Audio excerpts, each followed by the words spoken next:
Salam sejahtera, terima kasih karena bersama dengan saya di Nazilin Unity Channel. 1 jam selepas Said Sadiq Said Abdurrahman dibebaskan oleh mahkamah, ini yang tiba-tiba berlaku kepada beliau. Pendakwaan akan rayu keputusan kes Said Sadiq. Wow, ini satu berita yang pastinya bukan saja menjadi isu hangat, tetapi juga menjadi satu cabaran baru kepada Said Sadiq Said Abdurrahman. Walaupun beliau telah berjaya membebaskan diri daripada hukuman penjara dan sebatan serta denda, namun itu belum berakhir. Sistem undang-undang di Malaysia tidak hanya sekadar sampai di mahkamah rayuan. Ada satu lagi mahkamah tinggi di Malaysia, yaitu Mahkamah Persekutuan, yang masih boleh menimbang tara adakah beliau, yaitu Said Sadiq Said Abdurrahman, bakal dipenjarakan ataupun akan kekal bebas. Hari ini pendakwaan akan rayu keputusan kes Said Sadiq. Pihak pendakwaan akan membuat rayuan di Mahkamah Persekutuan susulan keputusan Mahkamah Rayuan hari ini yang melepaskan dan membebaskan ahli Parlimen Muar Said Sadiq Said Abdurrahman daripada sabitan salah dan hukuman penjara 7 tahun, 2 sebatan serta denda 10 juta ringgit yang dikenakan terhadapnya sebelum ini. Perkara itu dimaklumkan Ketua Pesuruhjaya SPRM Azam Baki ketika diminta mengulas mengenai perkara tersebut. Kata Azam Baki, saya telah dimaklumkan oleh pendakwa raya bahawa mereka akan membuat rayuan kepada Mahkamah Persekutuan, katanya, pada sidang media di Ibu Pejabat SPRM Putrajaya hari ini. Saudara, saya nak kongsikan dengan anda semua, ini terapi imun transfer factor folate. Terapi imun ini membantu meningkatkan daya imun badan kita sehingga 400%. Secara umum dan ringkasnya, kita kena penyakit atau kita tak dapat sembuh daripada penyakit kerana imun badan kita yang lemah atau imun badan kita yang bodoh. Dengan peningkatan daya imun badan kita, kita menjadi kuat untuk melawan penyakit dari dalam tubuh badan kita, untuk menjadikan kita sembuh daripada semua jenis penyakit dengan peningkatan daya imun badan. Ingat, transfer factor ini terapi imun, bukan ubat. Terapi imun ini diiktiraf oleh seluruh doktor di seluruh dunia dan mendapat kelulusan KKM serta halal. Sila dapatkannya melalui nombor telefon yang tertera. Jangan tunggu sampai sudah menyesal baru anda buat sesuatu. Baiklah saudara-saudara sekalian. Kata Azam Baki, beliau telah dimaklumkan oleh pendakwa raya bahawa mereka akan membuat rayuan kepada Mahkamah Persekutuan. Terdahulu, Mahkamah Rayuan hari ini sebulat suara membebaskan Said Sadiq Said Abdurrahman daripada semua sabitan dan hukuman melibatkan 4 pertuduhan berkaitan pecah amanah jenayah, salah guna harta dan pengubahan wang haram, membabitkan dana pemuda bersatu armada. Keputusan itu dibuat sebulat suara oleh panel 3 hakim yang dipengerusikan oleh Ahmad Zaidi Ibrahim bersama Azman Abdullah dan Nurin Badarudin. Sebelum ini, Mahkamah Tinggi Kuala Lumpur pada 9 November 2023 mensabitkan kesalahan bekas Menteri Belia dan Sukan itu dan menjatuhkannya hukuman penjara 7 tahun, 2 sebatan serta denda 10 juta ringgit. Sementara itu, Azam Baki ketika ditanya sama ada dia kecewa dengan keputusan Mahkamah Rayuan hari ini, dia menegaskan bahawa dia tidak mempunyai sentimen peribadi dengan sesiapa dalam menjalankan tugas. Kata Azam Baki, saya tiada isu personal dengan sesiapa. Saya tak ada kecewa atau suka dalam menyiasat apa-apa kes. Wow. Beginilah yang sepatutnya yang kita nak dengar. Tiada campur tangan, tiada sentimen peribadi, tiada suka atau tiada kecewa. Jalankan tugas mengikut tanggungjawab. Bukannya pilih-pilih bulu. Inilah yang kita mahu. Patutnya semua orang pun bekerja seperti Azam Baki. Rupa-rupanya inilah sebabnya ramai orang yang mahu Azam Baki dikekalkan. Tapi ada juga sebilangan yang mahu Azam Baki tidak diteruskan jawatan atau kontraknya. Rupa-rupanya mereka takut dengan Azam Baki kerana tindakan Azam Baki yang tegas. Anwar Ibrahim sudah memberitahu dia meneruskan kontrak Azam Baki kerana integriti dan ketekalan Azam Baki dalam menjalankan tugas beliau. Sekian dulu untuk kali ini. Jangan lupa tinggalkan komen Anda, tekan butang subscribe. Bye-bye. Salam sejahtera, terima kasih karena bersama dengan saya di Nazilin Unity Channel. 3 dalam 1. Hari ini, dalam satu hari, ada case yang menarik. Pertama, Syed Saddiq Syed Abdurrahman dibebaskan. Itu dah cerita. Tak apa, jangan marah. Yang kedua, hari ini juga SPRM telah mengatakan bahwa siasatan selesai untuk case Ismail Sabri Yaakob. Dan mereka memohon untuk melucut hak 170 juta ringgit. Ringgit, bukan 170 ringgit. 170 juta tuh banyaknya kan. Oke, itu cerita kedua. Itu pun Anda dah berikan komen. Tapi kali ini yang ketiga. Dalam sehari 3 perkara menarik. Yang ketiga ialah SPRM pula memohon untuk melucutkan hak harta Daim Zainuddin termasuk Menara Ilham. Wow. Patutlah SPRM sekarang orang takut. Patutlah ramai yang tak suka dengan Anwar Ibrahim. Bukan karena Anwar Ibrahim tak buat kerja, tapi mungkin dah terlebih kerja. Kita istiharkan ataupun kita gelar Anwar Ibrahim terlebih kerja. Kenapa? Orang dah tak suka sebab semua orang kena. Bukan lagi bilis-bilis kecil, tapi termasuk bilis-bilis besar. Ataupun semua orang-orang besar sekarang ini juga disiasat SPRM. Terkini, SPRM mohon lucut harta Daim termasuk Menara Ilham.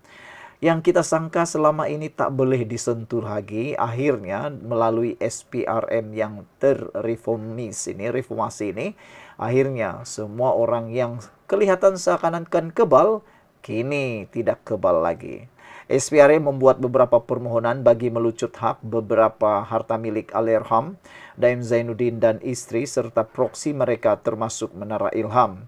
Ketua Pesuruhjaya SPRM Azam Baki berkata permohonan itu dibuat di Mahkamah Tinggi Kuala Lumpur hari ini. Sebelum kita teruskan ulasan kali ini, saya perkenalkan kepada Anda semua, ini Transfer Factor for Life. Ini ialah terapi imun yang meningkatkan daya imun badan kita sehingga 400%. Secara umum dan ringkasnya, kita kena penyakit karena daya imun badan kita yang lemah. Kita tak sembuh daripada penyakit karena imun badan kita yang lemah dan tidak bijaksana ataupun bodoh. Dengan daya imun badan kita yang kuat dan daya imun badan kita yang bijaksana, ia akan mengenal apa saja jenis penyakit yang ada dalam tubuh badan kita, lalu akan diserang oleh imun badan kita sendiri supaya kita jadi sembuh daripada penyakit itu. Transfer Factor for Life ini bukan obat, tapi ia adalah terapi imun yang meningkatkan daya imun badan kita 400%, membebaskan kita. Baiklah saudara, untuk mendapatkan produk ini hubungi nomor telepon yang tertera dan produk ini lulus KKM, ada sijil halal dan lebih penting daripada itu diperakui oleh seluruh dokter di seluruh dunia. Jadi dapatkannya dengan segera. Ingat, jangan bertangguh-tangguh. Mencegah lebih baik daripada mengubati. Kalau sudah dah mula ubat, kita cegah cepat-cepat daripada merebak lebih teruk lagi. Saudara, SPRM hari ini membuat beberapa permohonan bagi melucut hak beberapa harta milik Allahyarham Daim Zainuddin dan istri serta proksi mereka termasuk Menara Ilham. Ketua Pesuruhjaya SPRM Azam Baki berkata, permohonan itu dibuat di Mahkamah Tinggi Kuala Lumpur hari ini. Selain itu, menurutnya pihak berkuasa United Kingdom juga bersetuju dengan permohonan SPRM untuk melucut hak harta Daim di negara itu. Wow, rupa-rupanya ada banyak lagi harta Daim Zainuddin yang berada di luar negara, termasuk di United Kingdom. Persoalannya sekarang ialah, berapa lagi ke harta yang kita tidak tahu sebenar-benarnya? Adakah ini hanya sebahagian daripada harta yang kita ketahui, atau inilah semua harta yang dimiliki? Selepas diarah mengisytiharkan harta, barulah kita tahu rupa-rupanya ada lagi beberapa jenis harta yang kita tak pernah dengar. Dan hari ini disahkan SPRM memohon lucut harta-harta milik Daim termasuk Menara Ilham. Jadi kalau Menara Ilham diberjadi lucut dan harta Daim yang lain, makna kata ini milik siapa? Harta Menara Ilham siapa miliknya akan datang? Wah, ini memang kejutan lah kan. Sekarang yang menjadi tanda tanya, siapa pula yang akan kena oleh SPRM selepas ini. Kita berbangga sebab SPRM sekarang begitu hebat, berani, dan berevolusi. Tak lagi takut-takut, dia akan serbu siapa saja. Mungkin giliran siapa selepas ini. Kita jumpa lagi. Bye-bye. Salam sejahtera. Selepas Syed Saddiq Syed Abdurrahman dilepaskan daripada hukuman penjara dan sebatan, ramai orang juga yang meroyan marah. Ramai yang betul-betul marah di media sosial. Tapi sebenarnya ada juga yang betul-betul menjadi menghairankan kita. Adakah ini adalah satu komplot, konspirasi, atau sebagainya? Menjadi persoalan lah kan. Itulah yang paling bermain di media sosial. Pada waktu itu sebenarnya pendakwaan terhadap Syed Saddiq Syed Abdurrahman dalam keadaan politik tidak tentu. Tarik-menarik sokongan dan sebagainya. Ada yang menuduh Syed Saddiq Syed Abdurrahman mungkin terkena perkara yang menyedihkan sehingga dibawa pendakwaan itu kerana mungkin ada kaitan dengan politik, kata mereka lah. Tapi hari ini gembira untuk Syed Saddiq sebab dia terlepas. Tapi pada masa yang sama, ceritanya lain pula dengan Ismail Sabri Yaakob. Hari ini SPRM mengumumkan keputusan tentang siasatan terhadap Syed Saddiq pula. Ismail Sabri Yaakob, mantan Perdana Menteri Malaysia. Siasatan kes Ismail Sabri Yaakob disahkan selesai oleh SPRM dan kini SPRM akan lucut hak wang 170 juta ringgit. Wow! Ini betul-betul satu jumlah uang yang luar biasa banyaknya. Ada saingan dengan Najib Tun Razak. Kali ini lucut hak uang 170 juta. Nah, menjadi tanda tanya, uang ini milik siapa? Dari mana? Untuk apa? Itulah yang betul-betul mengejutkan kita. Tapi saya rasa SPRM mempunyai maklumatnya. Menurut SPRM apa? Ikuti terus ulasan ini untuk mengetahui kenapa SPRM nak lucutkan hak 170 juta yang menjadi pertanyaan kita tadi. Dari mana, untuk siapa, dan juga milik siapakah uang ini. Saudara, sebelum kita teruskan ulasan ini, saya nak perkongsikan dengan Anda semua, ini Transfer Factor for Life. Ini ialah terapi imun yang meningkatkan daya imun badan Anda sehingga 400%. Secara umumnya, kita kena penyakit karena daya imun badan kita yang lemah. Kita sukar untuk sembuh daripada pelbagai jenis penyakit, masalah kesihatan karena imun badan kita yang bodoh atau lemah. Untuk meningkatkan daya imun badan kita, ini Transfer Factor for Life membantu meningkatkan imun badan kita 400%, mendidik imun badan kita bijaksana untuk mengenal penyakit-penyakit yang ada dari luar maupun paling bagus ialah di dalam tubuh badan kita. Transfer Factor for Life mengenal semua jenis penyakit dan akan membantu menyembuhkan kita melalui peningkatan daya imun badan dan pertarungan imun badan dalam tubuh badan kita. Siapa yang berminat untuk mendapatkan produk ini boleh hubungi WhatsApp di nombor yang tertera. Dan sebagai peringatan kepada Anda, jangan tunggu lama-lama, jangan bertangguh, nanti sudah terlambat. Baiklah, kita teruskan hari ini. SPRM memaklumkan pihaknya telah selesai melengkapkan siasatan melibatkan kes bekas Perdana Menteri Ismail Sabri Yaakob. Ketua Pesuruhjaya SPRM Azam Baki berkata, Timbalan Pendakwa Rakyat juga bersetuju untuk memfailkan permohonan melucut hak wang tunai 170 juta ringgit yang dikaitkan dengannya. Dalam kes ini pun kita telah selesai menjalankan siasatan. Kertas siasatan telah pun berada dengan Timbalan Pendakwa Rakyat, kata beliau. Maklumat saya dapat adalah setakat ini, DPP bersetuju untuk failkan dalam tempoh 2 minggu lagi. Pertamanya, untuk melucut hak wang 170 juta ringgit. Jadi, terpulang kepada beliau untuk mencabar permohonan kami itu, katanya pada sidang media di Putrajaya hari ini. Pada 3 Mac lepas, Azam dilaporkan berkata, Ismail Sabri adalah suspek bagi siasatan kes rasuah serta pengubahan wang haram susulan penemuan wang tunai kira-kira 170 juta ringgit di dalam sebuah safe house susulan serbuan pihaknya.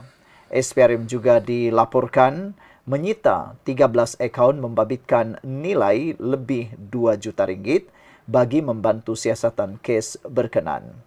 Media sebelum ini melaporkan 57 individu dirakam percakapan bagi membantu siasatan berkenan. Pada 10 Februari lalu, Ismail Sabri dilaporkan mengisytiharkan sumber-sumber perolehan. Pertuduhan jenayah belum diputuskan. Sementara itu, Azam Baki berkata bagi sebarang pertuduhan jenayah terhadap anggota Parlimen Bera belum lagi diputuskan setakat ini. Berhubung sebarang keputusan atau pertuduhan jenayah belum lagi diputuskan dan saya menunggu daripada pihak pendakwaan raya, kata beliau lagi. Saudara-saudara sekalian, apakah yang akan terjadi kepada Ismail Sabri Yaakob selepas ini? Adakah beliau akan didakwa? Adakah beliau akan menerima NFA? Tak tahulah. Kita tunggulah nanti keputusan pendakwaan sama ada akan didakwa atas pertuduhan jenayah ataupun belum. Kerana kata SPRM, berkaitan dengan pertuduhan jenayah belum lagi diputuskan dan beliau menunggu daripada pendakwa raya. Tapi yang pastinya, menurut Azam Baki, SPRM akan memohon untuk pelucutan hak wang 170 juta ringgit. Wah, sayang juga kan duit ini. Kalaulah ini milik sesiapa dan dilucutkan pula, sayanglah. Oke, jumpa lagi. Bye-bye.